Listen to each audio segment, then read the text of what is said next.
اور جو زکوٰۃ ادا کرتا ہے رب فرماتا ہے اسی کے لیے کامیابی ہے۔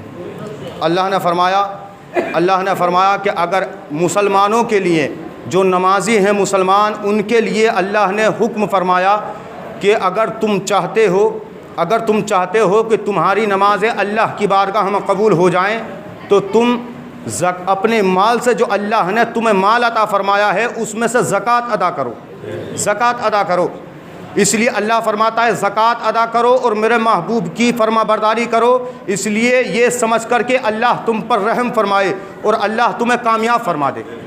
تو اللہ نے جو قرآن میں فرمایا وَأَقِیمُوا الصَّلَاةَ وَآتُوا الزَّکَاةَ وَأَطِیعُوا الرَّسُولَ لَعَلَّکُمْ تُرْحَمُونَ، جگہ جگہ اللہ نے قرآن میں فرمایا زکوٰۃ کا ذکر، اللہ نے فرمایا نماز کا ذکر اللہ نے فرمایا۔ اب اس سے پتہ یہ بھی چلتا ہے کہ اگر ہم نمازیں پڑھیں اور زکوٰۃ اگر ادا نہ کریں تو پھر ہماری نمازیں اللہ کی بارگاہ میں قبول نہیں۔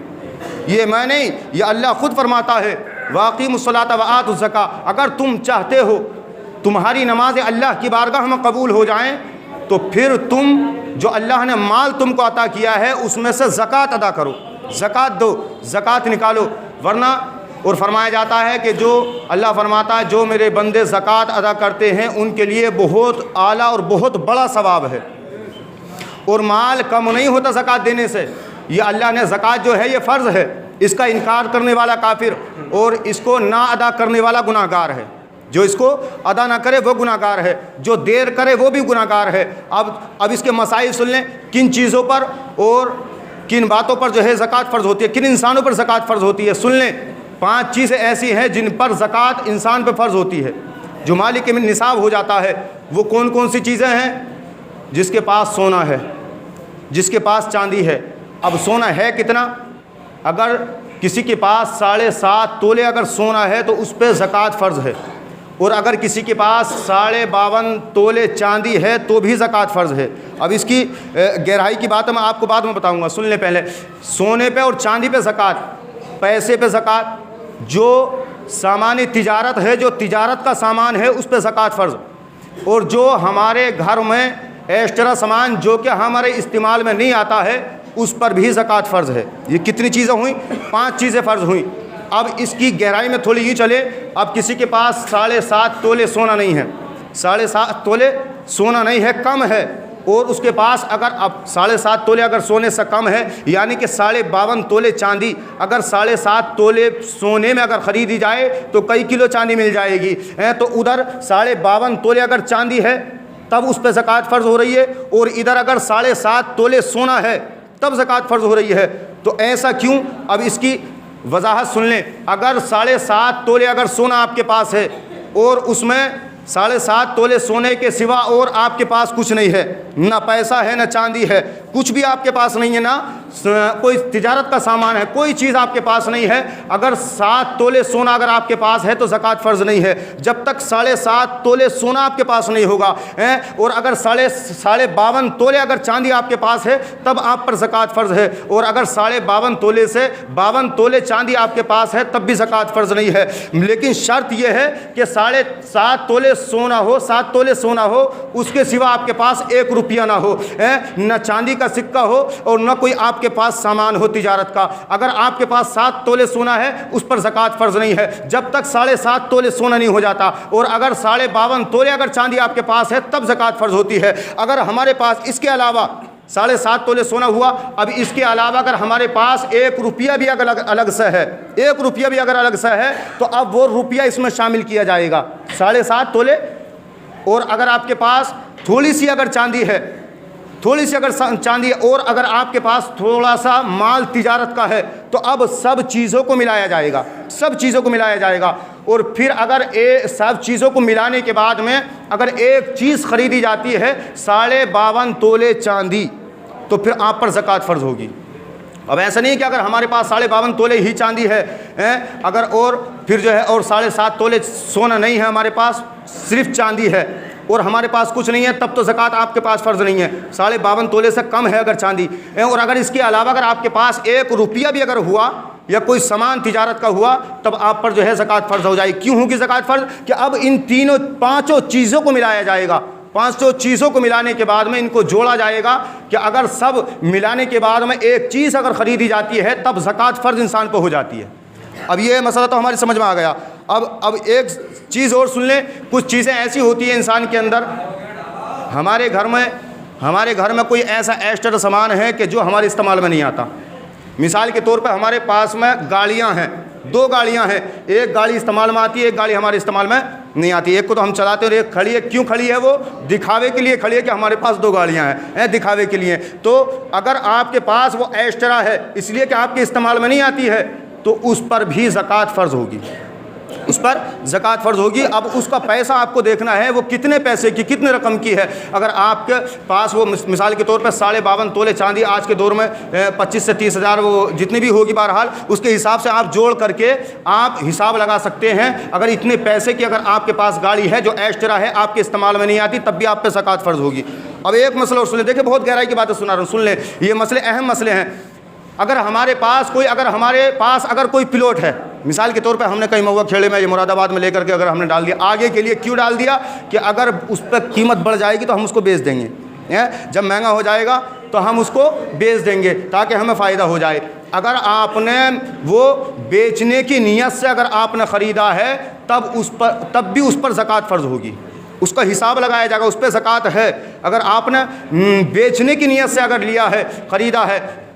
اور پھر ایک بات اور, اس میں ایک چیز وہ نکلتی ہے. اگر ہم نے 1 لاکھ کا پلاٹ خریدا اور خریدنے کے بعد اب جب ہم زکوٰۃ نکالیں گے تو زکوٰۃ اس چیز کو نہیں نکالیں گے کہ 1 لاکھ روپے کا ہم نے خریدا ہے, بلکہ اس کی قیمت دیکھی جائے گی کہ اب کتنا ہے. اگر 2 لاکھ کا ہے تو 2 لاکھ کے حساب سے اس کی زکوٰۃ نکالی جائے گی. 3 لاکھ کا اگر وہ ہو گیا ہے تو اس کی زکوٰۃ 3 لاکھ کے حساب سے نکالی جائے گی. یعنی کہ اس کی قیمت دیکھ کر کے, خریدنے کی قیمت نہیں بلکہ جو موجودہ وقت میں قیمت ہے اس کو دیکھ کر کے اس پہ زکوٰۃ نکالی جائے گی. اور ایک چیز اور دیکھیں, زکوٰۃ فرض کب ہوتی ہے؟ انسان جب چلا جاتا ہے. دیکھیں اب ہم نے جو ہے رمضان کے مہینے میں زکوٰۃ نکال دی. اب ہمیں یہ نہیں دیکھنا کہ ہمارے پاس اب پیسہ کتنا ہے, اس چیز کو نہیں دیکھنا ہے. سال گھومنے پر دیکھیں, جس دن انسان زکوٰۃ نکالتا ہے سال گھومنے پر اسی دن زکوٰۃ نکالنا اس پر واجب ہے. اسی دن نکالنی پڑے گی. اور اگر دیکھیں انسان جیسے چلا جاتا ہے, کوئی اگر مالک نصاب ہے, مثال کے طور پہ کسی کا باپ ختم ہو گیا, وہ مالک نصاب تھے, ان پر زکوٰۃ فرض تھی, اب وہ چلے گئے تو اب اس کے وارث کون ہوا؟ یا تو اس کا بیٹا ہوا, یا ان کی اہلیہ ہوئی, یا ان کی بیوی ہوئی, ان کی زوجہ ہوئی. تو اب زکوٰۃ ان پر فرض ہوگی. یعنی کہ جو وارث بنے گا, جو مالک بنے گا گھر کا, اس پر زکوٰۃ فرض ہوگی. اگر بیوی اگر مالک ہے تو زکوٰۃ اس پر فرض ہوگی. بیٹا اگر مالک بنا ہے تو زکوٰۃ اس پر. اب زکوٰۃ نکالی کس طریقے سے جائے؟ باپ تو چلا گیا, وہ مالک نصاب تھا, وہ تو چلا گیا. اب زکوٰۃ, اب ہمیں چاہیے کہ جس کا باپ مرا ہے, جو مالک نصاب اب بنا ہے, جو وارث بنا ہے اس مال کا, جو باپ چھوڑ کر کے گیا ہے, بیوی بنی ہے, تو وہ اس تاریخ کو نوٹ کرے, اس تاریخ کو لے کے کہ جس تاریخ میں باپ انتقال کیا ہے. اب اس دن سے وہ مالک نصاب ہوا, اب اسی دن اس کو زکوٰۃ نکالنا ہوگا. اسی دن پر کہ جس دن باپ گیا ہے, باپ دنیا چھوڑ کر کے گیا, تو اب اسی دن پر زکوٰۃ نکالی جائے گی. یہ تیسری چیز ہوئی. اب ایک چیز اور سمجھ لیں, جو ہمارے گھر میں ایسا سامان ہے, مثال کے طور پہ جو کام ایسا ہے جس سے ہم کوئی چیز بناتے ہیں, مثال کے طور پہ آپ جو ہے کسی مشین کو رکھ لیجئے. وہ میرے ذہن میں ہے کہ یہ ابراہیم اللہ جی کی جو ہے مشین ہے, روئی بنانے والی مشین ہے, تو اب ان کے گھر میں وہ کھڑی ہے, تو اس پر زکوٰۃ نہیں نکالی جائے گی. اس پہ زکوٰۃ نہیں نکالی جائے گی. جو روئی سے پیسہ انہوں نے, جو روئی سے جو کپڑا خریدا, اس کی روئی بنائی اور پھر اس کا جو پیسہ ہوا اس پر زکوٰۃ نکالی جائے گی. مثال کے طور پہ تسلیم بھائی پہ جو سامان ہے, یہ جو سیٹ ووٹ ہے, یہ تمام جو ہے اٹرم گھٹم, تو اس کا جو ہے زکوٰۃ جو نکالی جائے گی اس پہ نہیں نکالی جائے گی, بلکہ جو پیسہ یہ کما رہے ہیں, اس پہ زکوٰۃ نکالی جائے گی. یہ اہم مسائل میں نے آپ کے سامنے رکھے. اب اس کا دیکھیں دردناک عذاب سن لیں جو لوگ زکوٰۃ نہیں نکالتے. ایک چیز تو پہلے ثابت ہو گئی کہ اگر نمازیں جب تک قبول نہیں ہوں گی, جب تک ہم جو ہے زکوٰۃ ادا نہیں کریں گے. اچھا, اس سے تھوڑی سی پہلے ایک بات اور سن لیں. اب زکوٰۃ دی کس کو جائے, یہ بات اور مجھے جو ہے ذہن میں آ گئی. زکوٰۃ دی کس کو جائے؟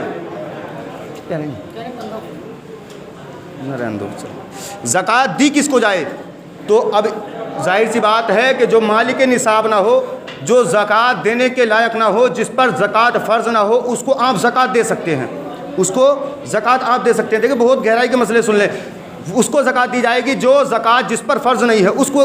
اب دیکھیں کوئی انسان, اور آج کے دور میں کوئی انسان ایسا ہے نہیں, میری نظر میں ہیں, بہت کم ہے, لیکن اب اپنے گاؤں کا حساب لگائیں تو ہمارے گاؤں میں ایسا نہیں ہے کہ جس کے پاس 50-40 ہزار روپے نہ ہوں. 50 یا 40 ہزار روپے نہ ہو. مثال کے طور پہ اگر 50 ہزار روپے اگر نہیں ہے تو اس کے پاس سونا ہے, چاندی ہے, اور دیکھیں سونا اور چاندی چاہے استعمال میں آتا ہو یا نہ آتا ہو, رکھا ہو یا عورت پہنتی ہو, اگر پہنتی ہے تب بھی اس پہ زکوٰۃ فرض ہے, اور اگر رکھا ہے تب بھی زکوٰۃ فرض ہے. یہ سونا چاندی کا معاملہ ہے.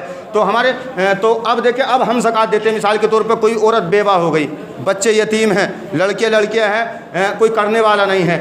اب عورت جو ہے وہ اس کے پاس اتنا سونا چاندی ہے, پیسے بھی ہیں, تاکہ وہ تو خود الٹا زکوٰۃ نکالے گی, اس پہ تو خود زکوٰۃ فرض ہے. اب ہمیں حالات دکھ رہے ہیں ان کے, بچیاں ہیں, لڑکیاں ہیں, اور بچے چھوٹے چھوٹے ہیں, کوئی کرنے والا نہیں ہے, شادی بھی کرنی ہے, کوئی کمانے والا نہیں, کوئی سہارا نہیں. تو اب دیکھیں وہ عورت تو مالک نصاب ہے, اس پہ تو زکوٰۃ خود فرض ہے, لیکن اب ہم دینا بھی چاہتے ہیں اس لیے کہ ہم مدد کرنا چاہتے ہیں, زکوٰۃ دینا بھی چاہتے ہیں. تو زکوٰۃ ہم اب دیں گے کس کو, اس کو سن لیں. اب عورت کو ہمیں زکوٰۃ نہیں دینا اس لیے کہ وہ عورت پہ تو خود زکوٰۃ فرض ہے, تو ہم زکوٰۃ اس کے بچوں کو دے سکتے ہیں, اس کے بچوں کو دے سکتے ہیں. اسی طریقے سے ہم مدد کر سکتے ہیں. اب سن لیں, جو لوگ زکوٰۃ نہیں نکالتے ہیں اس کے لیے کتنا سخت عذاب ہے. نبی کریم صلی اللہ علیہ وسلم ارشاد فرماتے ہیں, حضرت ابو ہریرہ رضی اللہ تعالیٰ عنہ روایت کرتے ہیں, نبی نے فرمایا کہ جو انسان زکوٰۃ نہیں نکالتے ہیں, جہنم کی آگ سے وہ مال جو دنیا میں لوگ جمع کرتے ہیں اپنی نفس کی خاطر, زکوٰۃ نہیں نکالتے ہیں, نبی فرماتے ہیں وہ جہنم کی آگ میں پگھلایا جائے گا, اس کو آگ میں تپایا جائے گا. اور جو انسان زکوٰۃ نہیں نکالتے ہیں ان کے جسموں کو اس سے جلایا جائے گا, اس مال سے تپایا جائے گا, ان کے جسم دغیل ہو جائیں گے, یعنی کہ تپ جائیں گے, چمڑے جل جائیں گے. نبی کریم صلی اللہ علیہ وسلم ارشاد فرماتے ہیں, ان سے کہا جائے گا یہ وہ مال ہے جو نفس کی خاطر تم جمع کرتے رہے, اور جو اللہ نے مال تم کو عطا کیا تھا اس میں تم زکوٰۃ نہیں نکالتے تھے اس مال کو. اور دوسری حدیث میں آتا ہے, نبی کریم صلی اللہ علیہ وسلم ارشاد فرماتے ہیں, قیامت کے دن جو لوگ زکوٰۃ نہیں نکالتے ان کے لیے کتنا دردناک عذاب ہے. قیامت کے دن اس مال کو گنجے سانپ کی شکل میں لایا جائے گا, گنجا سانپ اس مال کو بنایا جائے گا. اچھا گنجا سانپ کا مطلب ہے کہ 1000 سال کا جب سانپ ہوتا ہے نا تو اس کے سر پہ بال اگتے ہیں, بال جمتے ہیں.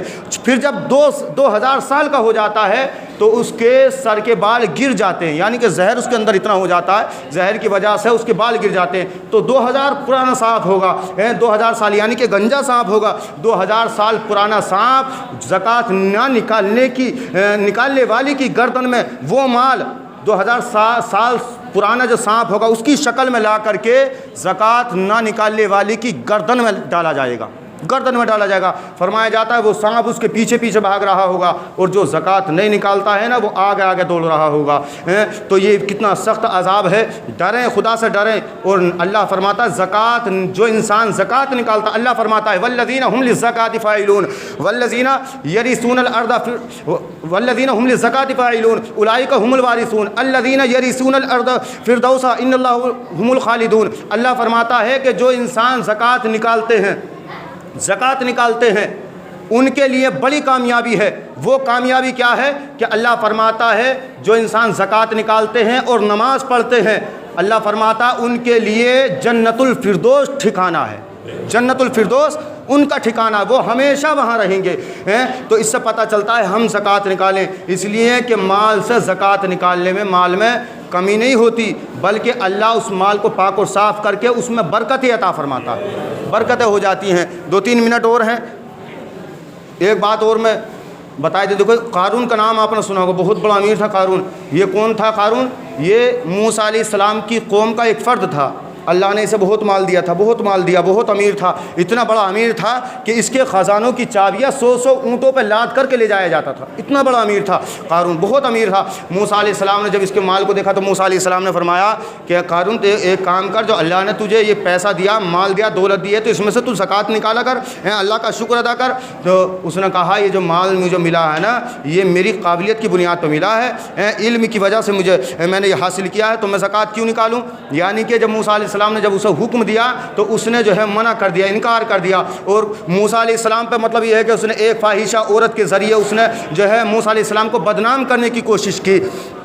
جیسی کوشش کی موسیٰ علیہ السلام نے اس کی ہلاکت کے لیے جو ہے بد دعا کی, اور جیسے بد دعا کرنا تھا اللہ نے دعا کو قبول فرمایا, بد دعا کو قبول فرمایا. اور اللہ نے قارون کو اور اس کے خزانے کو ہمیشہ کے لیے جو ہے زمین کے اندر دبا دیا. زمین کے اندر دھسا دیا، تو یہ زکوٰۃ نہ نکالنے کا اور جو ہے خدا کا شکر نہ ادا کرنے کا صلہ ملتا ہے۔ تو ہمیں چاہیے خدا کے خوف سے ڈریں۔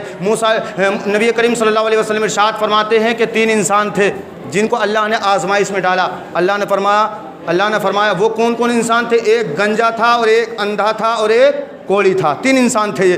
اللہ نے ان کو آزمانا چاہا، فرشتے کو بھیج دیا اور فرشتے سے کہا جا کر کے امتحان لے۔ جو ہے فرشتہ آیا اور آنے کے بعد میں سب سے پہلے سب سے پہلے کس کے پاس آیا؟ کوڑی کے پاس آیا۔ اس سے کہا کہ یار تو یہ تو بتا تجھے کون سی چیز زیادہ پسند ہے، کون سی چیز کو تو پسند کرتا ہے؟ تو اس نے کہا میں اس چیز کو پسند کرتا ہوں جو میرا یہ کوڑا پن ہے نا، یہ کوڑا پن دور ہو جائے۔ اللہ مجھے اچھا جسم عطا فرما دے، اچھا چمڑا عطا فرما دے، خوبصورتی عطا فرما دے۔ تو وہ فرشتہ تھا، اس نے جو ہے جسم پر ہاتھ پھیرا، ہمیشہ کے لیے اس کا کوڑا پن دور ہو گیا۔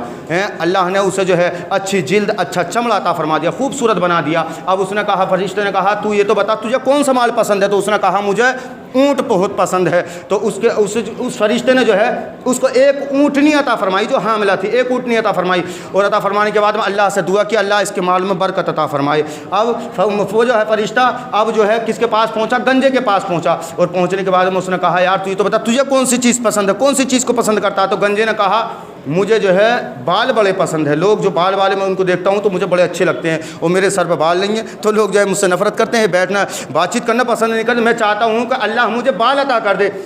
فرشتے نے سر پہ ہاتھ پھیرا، اللہ نے اس کے سر پہ بال اگا دیے، بال آ گئے۔ اب اس سے کہا تو کون سی چیز کو پسند کر، کون سے مال کو پسند کرتا؟ تو اس نے کہا میں اس مال کو پسند، یعنی کہ میں گائے کو پسند کرتا ہوں۔ تو اب فرشتے نے جو ہے اسے ایک گائے عطا کی، یعنی کہ وہ حاملہ تھی۔